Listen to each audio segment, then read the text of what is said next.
first 4 series of My Greek Odyssey, we visited islands of the Saronic, the Ionian, the Dodecanese, the Western Cycladic, and the Northern Aegean. In Series 5, we're seeing the Southern and Central Cycladic. Islands you've never heard of, like Levitha, Anafi, Donusa, and ones you know well, like Santorini, and the big one, Crete.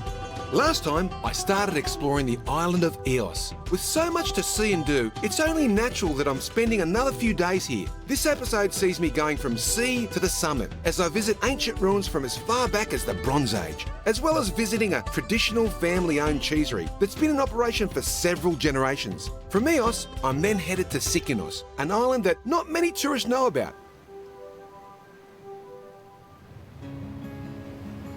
Arriving in Eos, you will immediately be taken aback by the pretty scenery and quaint towns. The main port is a cliched Greek island experience with its fishing boats, tavernas, and a distant mountaintop church. But it wasn't just the picturesque views that I really appreciated about the place. It was the people I met. 2 in particular left an enduring impression, Pieter and Yorgos. Pieter is a British expat that fell in love with Eos, and he kindly took me around to see his favourite beaches. Then there was Yorgos, an ex-Greek Special Forces officer who has a passion for the island's history. I was 19 when I actually came to Greece for the first time. I wasn't too sure what I was going to do. I just wanted to escape from England. Just a few more meters, eh? Yeah, just a few more meters. Thank you very much, mate. Awesome. Okay, nice to share things with you, okay. Hey, you've got a powerful Special Forces. Okay, nice. Okay. My time with Yorgos gave me just a taste of what Eos has to offer. So after originally saying our goodbyes, I felt compelled to catch up again the following morning to explore more of the island. I had an interesting chat with Yorgos yesterday after our wonderful walk through Chora. And I was talking about my times in the past when I came to Eos at the beaches. And he said to me, Pete, Eos is more than just beaches. I need to take you to the plains, the centre of the island, which was once the food bowl. And it was lost for a while, and now they're bringing it back. And I said, okay, let's go. So I'm here today, and I'm meeting Yorgos just up the road here in Upper Kambos. Wow, Yorgos, you'd never think this was here. I mean, I've been to Eos a few times, and I didn't realise there's this magnificent plain right in the middle here. It's beautiful, you know. Looks amazing, eh? Isn't it? And this is Upper Campos, right? Yes, this is Upper Campos. We also have Lower Campos in Eos, where the port is. Yep. And this is where everything was being cultivated. Right. Whatever you see over here was cultivated. People here worked a lot on the land because it was dry. They used to cultivate olives, like you see. Yep. Grapes, peas, barley, threshing floor. Yep. Barley. They used to export it to make beer. Right. Okay. They used to plant tobacco to make cigars. Even cotton. They're exporting it to England. Right. Who would have thought? So I can see there's a lot of water running off the hills here, you know? Yes, indeed. This was a very fertile part of the island, and they used to cultivate everything. But during the 70s, they used to move towards tourism. Yeah. Like what you met when you came here. Yeah. But now the countryside starts to revive again. Yeah. And people are coming back and working on the land. So what are they using the land for now? I can see some olive trees down there. Yes, they're producing their own olive, every family. Yep. They have grapes. For wine? For wine, we have a local winery, and of course a lot of vegetables that they give to the local restaurants. So they're supporting the tourism as well? Exactly. So this is going back to what it was? Back to the roots. Yeah, that's okay, this is what we really want. It's massive. I want to keep going. This is a really nice walk. Many things to see. Okay, let's go. If you visit any Greek island, make sure you don't just limit yourself to the beaches and seaside towns. Often, the interior of these places offer you a totally different experience, but equally rewarding. The hinterland is where you get to see the real Greece, where tourism hasn't altered the culture or led to overdevelopment. I didn't think we'd find this, Yorgos. I'm so glad you brought me here, because my good friend Nigel McGilchrist told me all about this. This is an old farm homestead that's been around in Hellenistic times. Yes. How old do you think it is? It's a couple of thousand years old. And the tradition still goes on. They still cultivate on the same land like 2,000 years ago. It's still being used as a farm. How impressive is it that it's still here, you know? And how impressive is that many of the locals don't know it, yeah? Oh, that's okay, that's not a bad thing. Yeah, we're gonna teach them. Yeah, that's it. It's true. Throughout Greece, and the world for that matter, there are places where ancient ruins exist within the confines of cities or towns, amongst farmlands or other places where modern life continues in and around them. In many cases, locals pass by these relics of the past knowing little about them. In my travels throughout Greece, this has been particularly apparent. And in many cases, thanks to the depth of our researchers, I occasionally find myself enlightening the locals with information lost in the bowels of our libraries. So we've just walked out of the plains and we're coming now into the valleys, yeah. Correct. And that's Chora over there, right? Yes, that's Chora, and we're gonna pass through Skarkos archaeological site. We're gonna start through the path from here, okay? Okay. It's a pretty landscape with terraced hillsides that have been farmed for centuries. This time of the year there's a golden hue, but in the cooler, wet months, it turns lush green. Wow. Careful, eh? You know, wow. This is a very old path, as you can see. People were coming and going to Chora with all their stuff. The last 4 or 5 years we've been working on these paths to clean them and to preserve them. So this is an ancient path by the looks of it, and probably the main highway until very recently, exactly, Yeah. correct. Until about the early 70s, this was one of the highways of the island. Wow. And this is the path we are trying to preserve as much as possible by cleaning it.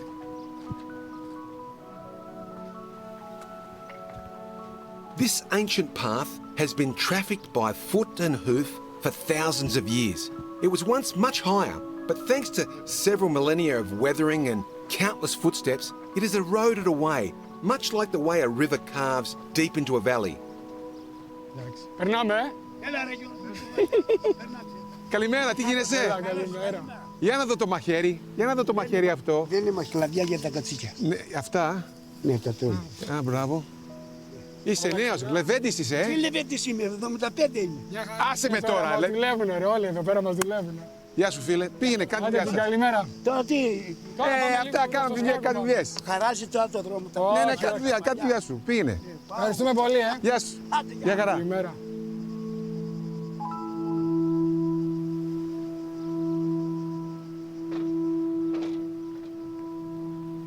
Running through the fertile valley, this path is part of the ancient infrastructure that surrounded and supported one of the most well-preserved Cycladic Bronze Age settlements, known as Skarkos. It's quite an extensive walkway that would have taken a lot of manpower to build. Over the years, the stone walls on either side have been added to by farmers. Yorgos pointed me in the direction of the ancient town and left me to explore the 5,000-year-old ruins on my own. So Pete, this is as I'm going. I show you the way. Skarkos is just behind the hill. Just up there. You think you can make it on your own? I think I can, Okay. mate. Thank you very much, buddy. Hey, Thank take you. care, eh? Okay, mate. See you Have a later. good one. What a good guy. A lifetime in the military can make you disciplined and productive, but it goes to a completely different level for those few that make it all the way to the Special Forces. Yorgos is typical of that. What you've seen is a fit, young local that has a wealth of knowledge about his home. What you haven't seen is that he has a family, has built up a business, marked the island's paths for walkers, and published several books on military strategies, as well as a comprehensive guide to EOS. Now that's what I call a high achiever. Well, we've made it to the ancient town of Skalkos. Now you can choose to get here from Panokambos and walk through the ancient trails with a really fit Special Forces dude, or come from the main town here in Chora, and it's like a 10-minute walk. I know what I'll do next time. Skalkos is an excellent example of early Cycladic towns. It's sort of mid-3rd millennium BC. Now, you won't find any of the artefacts that have been pulled out of here. They're all in the town of Chora, in the museum, but you'll get an excellent idea of the architecture. 5,000 years. That's over 100 generations that have continually farmed these hills and valleys. Year after year, decade after decade, century after century, these same people have walked by this ancient town and left it alone. I'd like to think it's out of respect for their forebears. It's like a monument to their history, with only weather and time slowly eroding away this once thriving settlement. There is an abundance of evidence showing that this was definitely an advanced civilization, built between two rivers, a fertile valley and a plain further over as their breadbasket. And when you look at the town itself, you see streets, you see squares, you see close-knit living and shared facilities. We're talking between 4,000 and 5,000 years ago. You don't need to be here long. Come to Skarkos 8:30 in the morning, spend 5 or 10 minutes and just stand here and you're there. You go back in time. We all love to dream about what the future could hold for us and how our fantasies might become reality. But I also love looking back at the past and getting wrapped up in the vision of something so old and rare, lost in wonder about what happened here all those years ago. I get quite envious of the simple life they lived, not affected by the intensity of this technological age we're caught up in. But no doubt they had many challenges too, from fear of invaders and a limited seasonal water supply to the stresses of the hard physical labour required to build and farm. Life in ancient times had its own unique trials. In the modern era, let alone centuries ago, one of the greatest issues faced by any remote community is maintaining a steady food supply. In Greece, the sea provides much of what's consumed, but there is also a strong reliance on agriculture. Here on Ios, although the plains and valleys are comparatively small for a Greek island, farming and animal husbandry are mainstays. It's been this way for centuries, and because of being relatively isolated, they've developed strong culinary traditions with recipes and flavours that are unique to the island. Naturally, with so many goats roaming around the countryside, their meat and milk is used extensively, and there's no better way to discover the unique island flavours than to meet a family that for generations has been making a special cheese up in the hills. So Lenny, this is aged Mizithra. It's aged Mizithra, yes. Over a year, maybe a little bit more. We can't say too much, can we? It's over a year, definitely over a year. Now, Mizithra is, what is it called in English? There is not an actual translation. Right. It's the fresh ricotta in Italian. But ricotta is cow's milk, so there's no English term. Exactly, Right, exactly. okay. Exactly. So they're mixing in goat's milk at the moment with the Yes. aged Mizithra. What cheese are we actually making now? This Ios, only it happens in Ios, this cheese. It's the most traditional cheese of Ios. It's called skotiri. Skotiri. Yes. And this is a family because this Dimitri is your husband, you've got your mother-in-law here. It's a real family business, isn't it? Yes, we don't have any employees. The whole family helps. Wow. Dimitri's sisters as well. Right. There's a very involved process to making this cheese. During the hand mixing, they add ground pepper, as well as a wild herb that is picked by Dimitri from the surrounding mountains. Smells a bit like rigani, like oregano. More than thyme, I would say. A bit more I thyme. would Well, say. there you go. Yes, I'm not yes, the best herb yes, yes. specialist. Despite modern advances for the production of cheese, these guys still rely on some traditional techniques, such as hand mixing. It's physically demanding work, but they feel it's an important method to ensure that they make the best product. Once mixed, it's placed into cotton sacks for the next phase. And how long does it hang for? For about 4 or 5 days. Right, okay. Depends on the quantity. And then it's finished, it's ready. And then it's no. Still, There is much more, yes. Wow. Then we put it in a pot and we add the very, very old graviera in pieces. Oh, so you add a different cheese to it? Yes. So that's what Gold makes this a special cheese. Yes. And this has been in your family for generations. Yes, for many generations. Wow. Yes. Wow. It's amazing the amount of time and effort that goes into making something that many of us take for granted. But the proof is in the tasting. So all that there was left to do was to try the finished product, along with some of the other local produce. Of course, the highlight was a wide selection of the cheeses they make here. It's the perfect afternoon snack, healthy and most importantly, delicious, if you don't eat too much. So how do you have it? Just with a bit of... Yes, with bread, Okay. with honey, as an appetizer, alone. Very nice. Huh? Very nice. Here in Greece, it's the perfect meze for wine or raki, tsikoudia. So this has got the mizithra and the gaviera and the spices in it? Yes, it's a part in your mouth. Oh, it's beautiful, the honey. Yamas. Yamas. And a bit of wine. Can't beat it. Only in Eos, nowhere else. Only in Eos, yes. Σκοτήρι, only in Eos. Generations of families continuing a tradition that helps define Eos and its culinary individuality. You can find similar enterprises across the Greek islands. And it's not just with food production. There are all sorts of culturally unique items that are manufactured by small, family-owned operations. These homegrown businesses play an important role in creating the uniqueness of each and every island.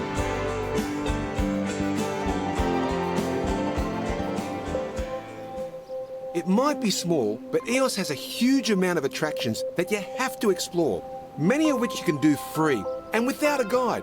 So I hired a car to check out more of the island's interior.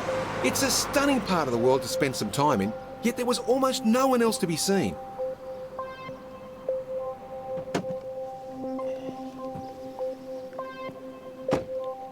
Well, after a spectacular drive, let's see if we can complement it with that Venetian fort up there. It's a bit of a walk, but let's see how we go. Despite having been to Eos several times, I'd never been to the castle of Pagliocastro, so I didn't know what to expect. If you've watched other episodes of the show, you'll know that one of the highlights that I look forward to is checking out the local castle or fortification. Whether it's ancient, Byzantine, medieval or Ottoman, no matter when in history it was built, there's always a great story to be told. Also, they're generally placed in high spots, allowing the inhabitants to spot approaching enemies. Although 9 times out of 10, the only buildings that get better real estate are the churches.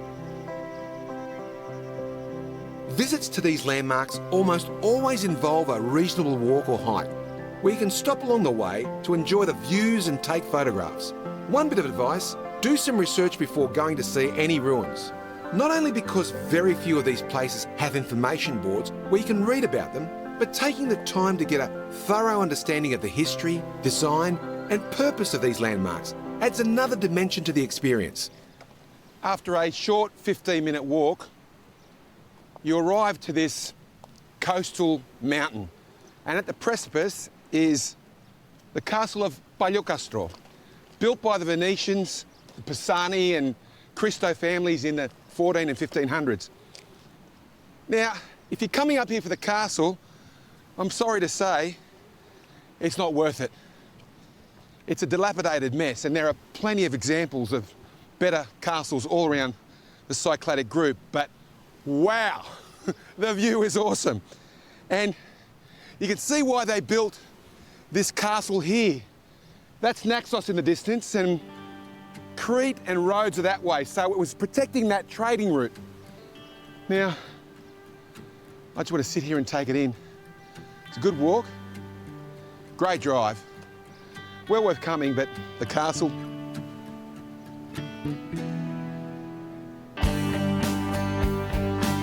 The castle may not be the grandest of buildings, but the views you get make the hike well worth the effort.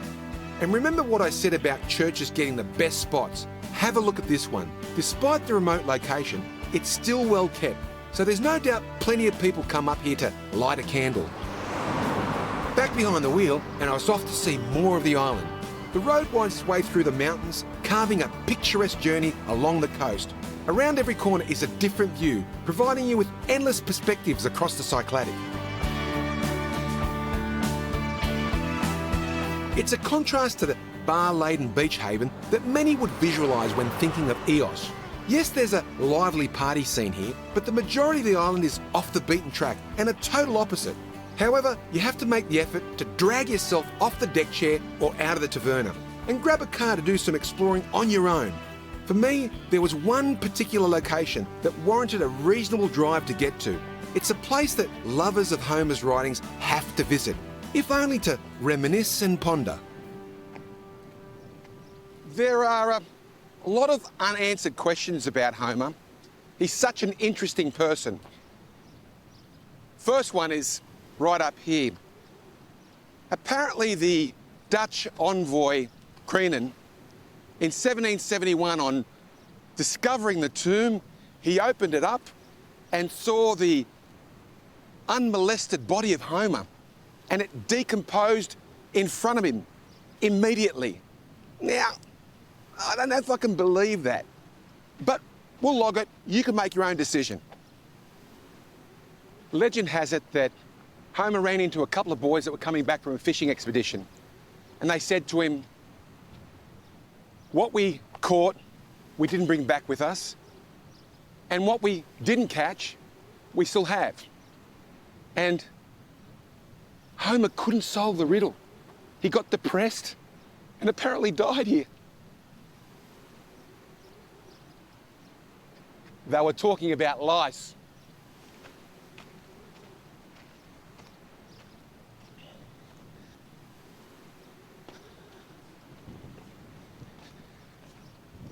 I'm absolutely captivated by the Homeric writings.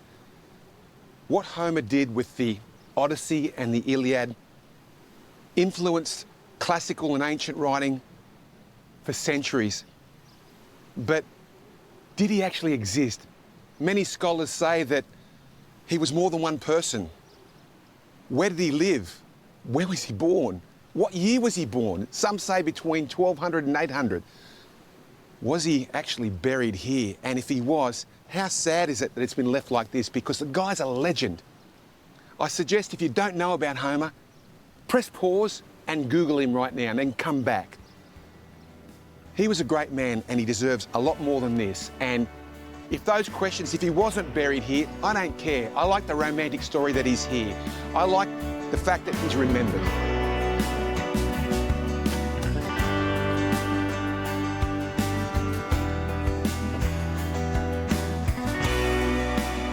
My Odyssey has been and still continues to be a wonderful educational experience.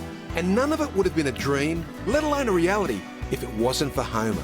As far as I'm concerned, he has copyright on the word Odyssey and everything it conjures up in our minds.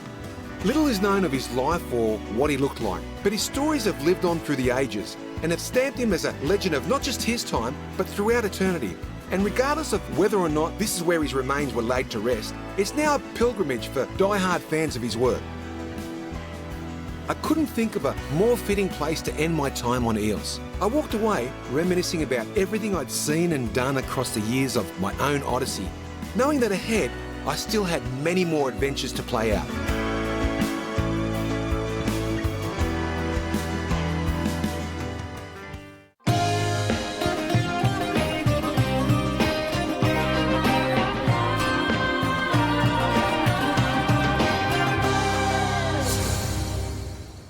Formerly known as Enoi, which means wine in Greek. These terraced hills were once filled with grapes for vineyards. In popular mythology, it was named after its founder, Sίκινος, grandson of Dionysus, the god of wine. The harbour is fairly shallow and has long periods of wind, and so it's pretty inaccessible. Even Miazoi can't tie up to it. But there's only 200 people here, and I'm told one thing you're guaranteed of, hospitality. Sίκινος is about 8 kilometres west of Eos and a similar distance east of Folegandros. But despite its proximity to these better-known islands, it has a tiny tourism market and an even smaller permanent population. Those that do come here and call this place home generally gravitate to the main port area and nearby beach. It's a quaint setting, perfect for families and those that like quiet holidays away from the crowds. It's not the prettiest of harbours, but has a certain charm that reminded me of the Greece I knew 30 years or more ago. My attention, however, was focused higher up in the mountains. I was keen to explore a couple of villages that had been built right next to one another. To tell me more about it, I found the mayor Vasily, who turned out to be a larger-than-life character, full of passion for his island. Vasily, I look at Sίκινος and I look at the rest of the islands. You don't have beach bars. You don't want beach bars here. You make sure that everything remains traditional. This is all very traditional. You haven't upgraded no development. Is this you or is this the people that want this? All the people and me will Yeah. want this because we believe this island is different. We have very big history, very beautiful culture, traditional place, authentic, original. I believe and we believe it's a place to come the visitor and relaxing, find himself, his mind, his heart. It's very, very different place. We don't jealous not Santorini, not Mykonos. It's other place, beautiful but different for us. You want to keep it the way it was 100 years ago. Bravo, Yes, of course. yes. This is our power. Yeah. We are different from the other. Yeah. Small, beautiful, traditional and authentic. So you don't change for the tourist. The tourist needs to change for you, basically. They love it. They know what happened here, and Yeah. many tourists from other countries come here and take a small house to live and winter, to relax. We are Wow. friends with visitors Wow. from England, from Italy, France, and they love local people, and we're one team. It's Yeah. a beautiful place. They respect it. The tourists come here, respect that. And it's choice of them to come here. Wow. From his heart and his life. Wow. Let's keep walking, eh? Because I want to see the town. Yes, of course, we go. Vasily, I look at this island so far. Everywhere I look, it's clean. You really look after it. I'm very, very impressed. I mean, how long have you been the mayor? I'm 7 years now. Yeah. But for first minute, we try to be very, very clean. All blue and white. White and blue. Vasily, you were born here, raised here, and you went and studied and came back. You have a daughter, 2 years old. Yes, Virginia. Do you think it's good for her to grow up in Sίκινος with only 200 people? Do you think it would be good for her? She's blessed. She's lucky. She's Yeah. very lucky. Of course. I live here. I go for studies in Athens. I be back here. But all the years I was in Athens, I dreaming every night to return here, to work here with my family. All my family lives here. Yeah. And it's a very beautiful place. Yeah. Very beautiful, traditional, authentic, original. I think my daughter and all the young people that live here is very lucky. Yeah, yeah. Why not? Why would you want to It's live there? perfect. I think it's better life Yeah. in place like Sίκινος. Yeah.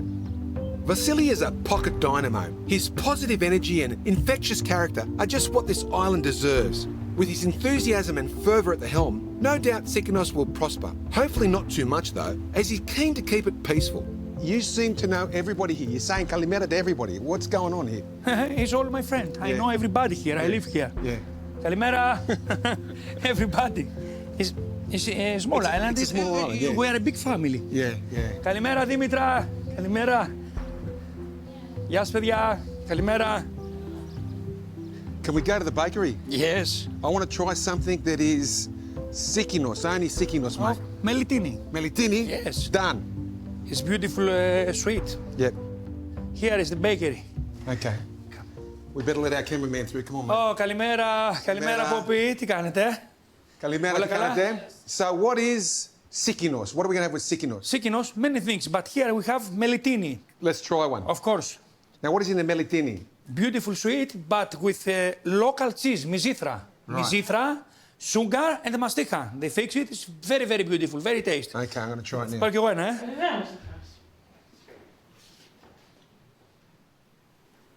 Very nice. And of course, pastelli with honey of Sίκινος. Many islands they have Well, I've seen pastelli. the pastelli elsewhere, but not this. This is Yes, beautiful. very Ah. beautiful. Local cheese, sugar, and mastica. Mastica, mate. I love it. It's beautiful. Good taste. You are a legend, buddy. Thank you very much. Thank you for Now, everything. do you treat every tourist like me like this? You know, everybody. Yeah, everybody The they come. I speak to everybody. same. Someone told me you know 90% of the tourists that come to this island. It's true.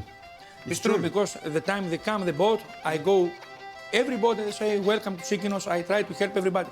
We're a big family here. Well, you better get to the port, mate, because there's a boat coming now. Of course, of course. Let's go. Thank you. Yeah, Bye. Yes, Yeah. Bobby.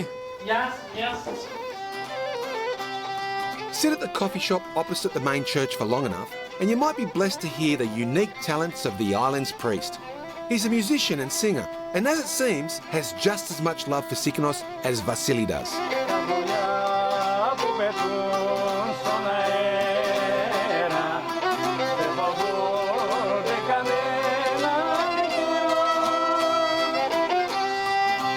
This is a great example of a tightly bonded island community where life exists in a time warp, sheltered from many of the negative influences of modern society. It's a special place that has to be experienced firsthand in order to fully appreciate. I've quickly become a fan of the island, even though I haven't seen much yet.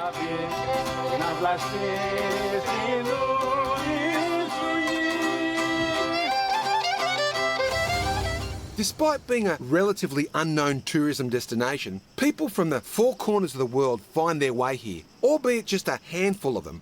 Usually it's a result of hearing about Sίκινος from a friend or relative who somehow stumbled across the place. Of those that visit, no doubt many have the dream of getting a holiday home or even resettling here.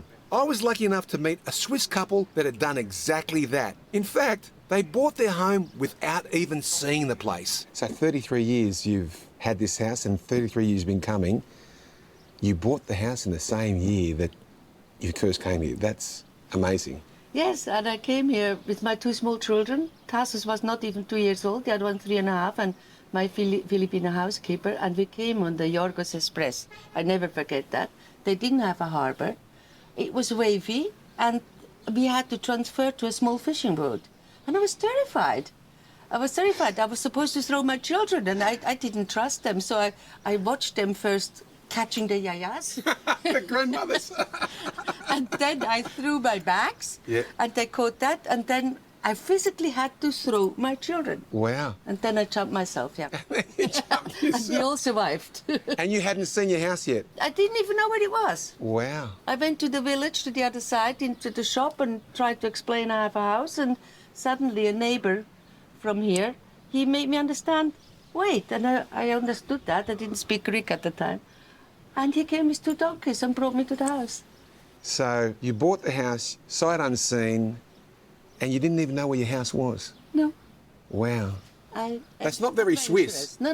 That's not very Swiss, is it? It's not. The Swiss are normally very calculated, like watches, aren't you? You know, it's like this. I don't want to speak for the Swiss, but it's not very typical, I think, for most people. Yeah. It's not very typical for most people, no. Yeah, yeah. No. No. And it was very spontaneous, and to this day, it was probably the best decision I ever did. Yeah.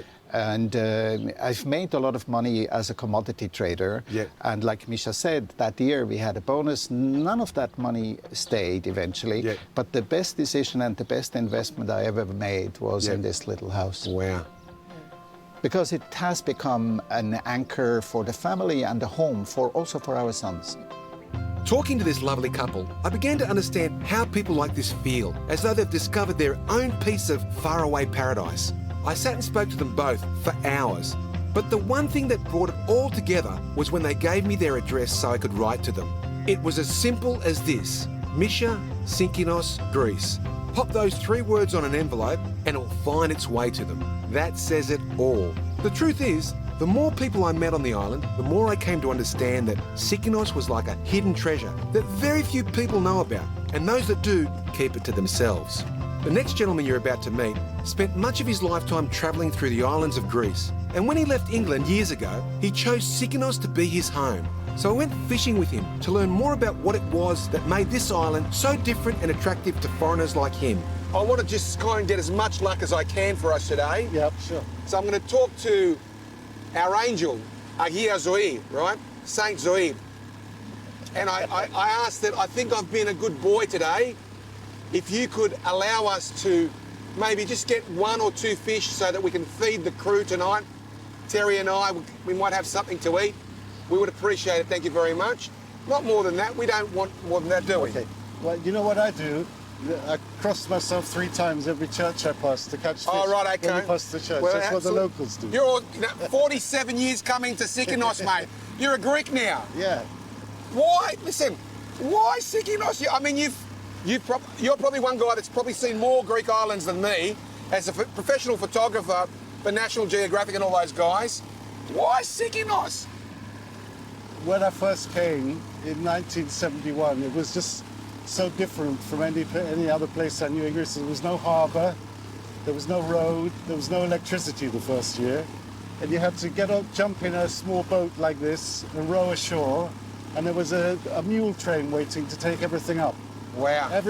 People bought furniture, beds, everything had to go up Well, we on still mules. can't get our boat on the moorings there. We can't get it on the dock. Yeah, That's still not easy, is it? Yeah. Okay, it's changed with the road and tourism, but it hasn't changed that much beyond recognition. Yeah. Like a lot of islands have. Yeah. It's still got that private personality of the locals that are got a bit of hospitality. There's only 200 people here or something, isn't there? In the winter, there's 100, and No, 211, 12, yeah. Right. Yeah. And you know them all? Yeah. Yeah. Yeah, I know them all. Wow. When I first used to come here in the 70s, I was studying photography. I used to take lots of black and white photos of all the locals and print them in the winter and bring them big 2016 prints. Yeah. And they used to love it, really be Yeah, happy. yeah. I read somewhere that in Athenian history they say that they would rather be put in jail in Athens than go to Sίκινος because it's so remote and abandoned. They used to send the communist prisoners. Yes, of course. To prisons here, yeah. And my understanding is the Delian and Athenian League, the tribute that they gave from Sίκινος was the least amount of all the islands because it was the poor cousin of all the other islands. Yeah. And it didn't get pillaged by the pirates because there was nowhere for them to land. Yes, yes. Like Ios or other islands where they used to steal and take people. Here they couldn't stop. So Terry, I think we're going to just keep fishing a bit longer and stop talking because I'm scaring the fish away, mate. We've got to catch one sooner or later. There's a cormorant there, which is a good sign. Yeah. All right, I'm going to be quiet now. No more interview. Let's just see if we can catch a fish. Come on, help us out, please, please. Take the rod. I'll take the rod. Maybe that'll make a difference. I was quickly discovering that remoteness and beauty were key features as to why people chose to make places like Sίκινος their second or even first home. But they were just initial, superficial things that attracted people to these places. At the end of the day, it was the more human or personal elements that were the deciding attributes. It's the sense of community, of belonging to a place, that galvanised their desire to make it their home.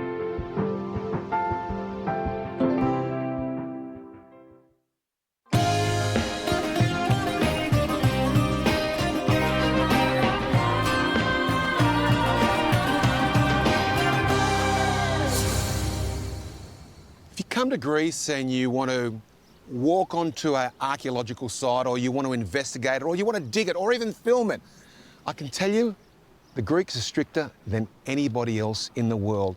And it is so difficult for us to come in and film these wonderful sites. But there's a solid reason for it. And the reason is that they want it to be done well. They want these sites to be investigated, dug, explored, exploited in the proper way. And everything takes time in Greece because there's just so many sites like this one behind me, the Επισκέπτεται, here on the central western portion of the island. This is a classic example of a very, very important structure. We're talking about a 2nd century mausoleum. You can see that light-coloured building. That was the original building. And then around it, later on, they've built in the 6th and 7th century a Christian church that lasted to the 20th century.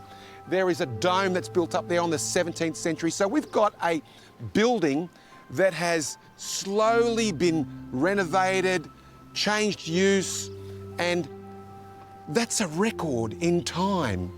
And it's a wonderful thing. And right now, we're actually not allowed to go inside because the archaeologists are working on it and refurbishing it. Hopefully by the time that this film comes out, you'll be able to come out to Σίκινος and see Επισκέπτεται in all its beauty.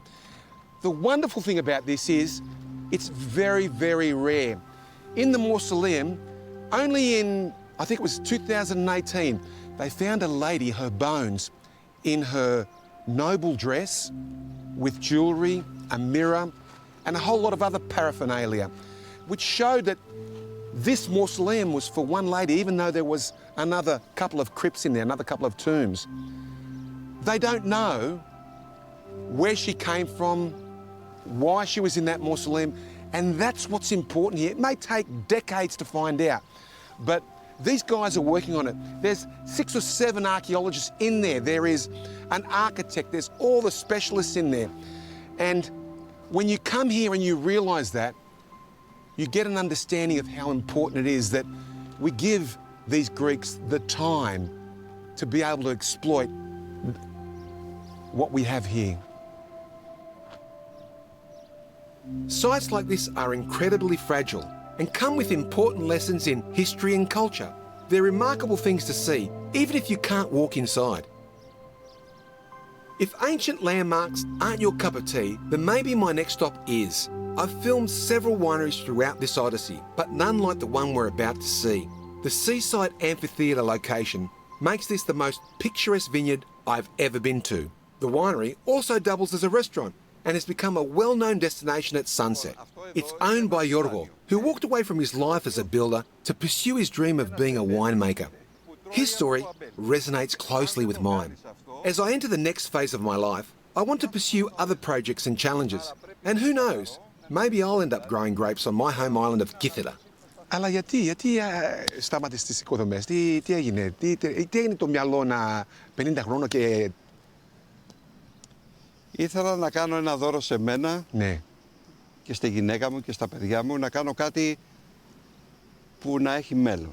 Ναι. Η οικοδομή θα χτίζει συνέχεια σπίτια, αλλά έχτισε ένα σπίτι, ένα δεύτερο σπίτι. Τη χαρά που σου δίνει αυτό εδώ, Ναι. να το βλέπεις να μεγαλώνει. Σαν παιδί σου, Το καλό με το αμπέλι, εν αντιθέσει με τις ελιές ή τις πορτοκαλιές ή τις λεμονιές, είναι ότι αυτό το Σεπτέμβρη πεθαίνει.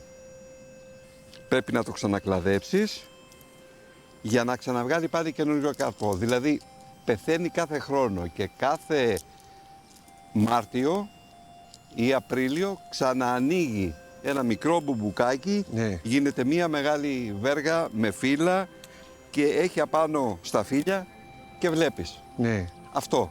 Ωραίο. Είναι κάθε χρόνο έχουμε καινούργια ζωή. The life cycle of grapevines, or more so, the changes they go through from season to season, is a living metaphor of Yorgo's own existence. He's been reborn, given a new lease of life, after taking the leap of faith to walk away from building. The fruits of his labour is the charmed life he and his family now enjoy and share with tourists. Όπως και στην Αυστραλία, όπως και στον Καναδά και στην Αμερική, οι άνθρωποι έφτιαξαν την Αυστραλία. Η Αυστραλία ήταν εκεί, αλλά οι άνθρωποι πήγαν από την Ελλάδα, όπως ο πατέρας σου, στην Αυστραλία και την κάνανε αυτό που είναι. Θέλω να πω ότι οι άνθρωποι φτιάχνουν το χώρο. Αν έρθουν άνθρωποι τώρα και δουλέψουν όπως δουλεύω εγώ και ξαναέρθεις να είμαστε καλά σε 5 χρόνια, θα δεις κι άλλα αμπέλια. Εύχομαι. Αλλά από την καφετέρια δεν κάνεις αμπέλι. Πρέπει να έρθεις εδώ να δουλέψεις. Ναι. To build your dream takes hard work, and Yorgo finds motivation and inspiration in those that have done similar, be it here in Greece or other places where his countrymen have settled and led successful lives. If what I see today is anything to go by, Yorgo has achieved something to be admired, yet every day he works harder to make it even better, if not for himself and his family, then for others to experience. Γεια μας. Γεια μας, γεια σου Παναγιώτη. Και καλή αντάμωση, έτσι. Και καλή αντάμωση πάλι. Ωραίο χρώμα. Να είσαι καλά. Hey, beautiful. The recurring theme of my time on Sίκινος is that this is a place where people come for a lifestyle change, to escape the trappings and stresses of the modern day world and slow down. It's something I can totally relate to. The next episode sees me finishing my time on Sίκινος with a visit to one of the most remarkable monasteries I've ever seen, before upping anchor and heading west to Folegandros. It's my final stop in this series of the Odyssey, and the perfect way to bring it to an end. Just like this view is the ideal finish to an awesome day. And you know what? It's right up there with the famed sunsets of Santorini.